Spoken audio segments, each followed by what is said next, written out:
एक बाग, चारों तरफ ऊंची दीवारें, बाहर निकलने का बस एक ही संकरा रास्ता और अचानक गोलियों की आवाज।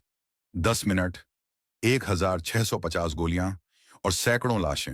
यही था 13 अप्रैल 1919, जलियांवाला बाग हत्याकांड। साल था 1919। पहला विश्व युद्ध खत्म हो चुका था, लेकिन भारत में हालात और भी बदतर हो गए थे। युद्ध में अंग्रेजों ने भारतीयों से पैसा लिया, सैनिक लिए, संसाधन लिए, पर बदले में आजादी का कोई वादा पूरा नहीं किया। ऊपर से अंग्रेज सरकार ने रॉलेट एक्ट लागू कर दिया, जिसके तहत किसी भी भारतीय को बिना मुकदमे के जेल में डाला जा सकता था। पूरा देश गुस्से में था।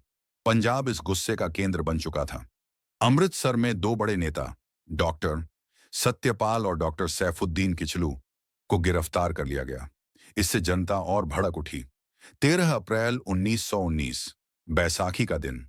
हजारों ग्रामीण बैसाखी मनाने अमृतसर आए थे। बहुत से लोगों को यह भी नहीं पता था कि शहर में मार्शल लॉ जैसा माहौल है। लोग शांतिपूर्वक जलियांवाला बाग में इकट्ठा हुए। कोई भाषण सुनने आया था, कोई मेले की तरह समझकर आया था, तो कोई बस यूं ही बैठा था। जलियांवाला बाग चारों तरफ से ऊंची दीवारों से घिरा हुआ था। बाहर निकलने का सिर्फ एक छोटा सा रास्ता था। उसी समय वहां पहुंचा ब्रिगेडियर जनरल रेजिनाल्ड डायर।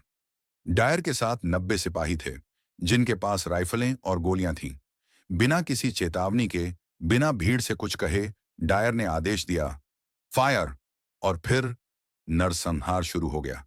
सिपाही सीधे भीड़ पर गोलियां बरसाने लगे। जो भागने लगे, उन पर गोली चली। जो जमीन पर गिर पड़े, उन पर गोली चली। लोग जान बचाने के लिए दीवारों से टकराने लगे, कुएं में कूदने लगे। एक कुएं से बाद में 120 से ज्यादा लाशें निकाली गईं। करीब 10 मिनट तक लगातार गोलियां चलती रहीं। सरकारी आंकड़ों के अनुसार 379 लोग मारे गए, लेकिन भारतीय नेताओं के अनुसार यह संख्या 1000 से ज्यादा थी।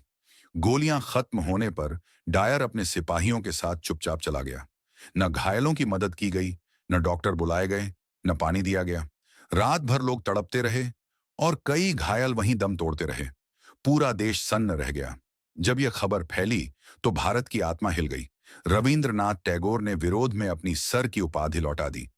महात्मा गांधी ने कहा, अब अंग्रेजी शासन नैतिक अधिकार खो चुका है। यही घटना आगे चलकर असहयोग आंदोलन 1920 और फिर पूरे स्वतंत्रता संघर्ष की दिशा बदलने वाली साबित हुई। ब्रिटेन में भी इस घटना की निंदा हुई, लेकिन डायर को कोई सख्त सजा नहीं मिली, बल्कि कुछ अंग्रेजों ने उसे भारत का रक्षक तक कहा। जलियांवाला बाग सिर्फ एक हत्याकांड नहीं था, यह अंग्रेजी शासन की असली शक्ल थी। यहीं से भारत ने तय कर लिया कि अब आजादी भीख में नहीं, संघर्ष से मिलेगी। जलियांवाला बाग की मिट्टी आज भी गवाही देती है कि आजादी की नींव खून, आंसुओं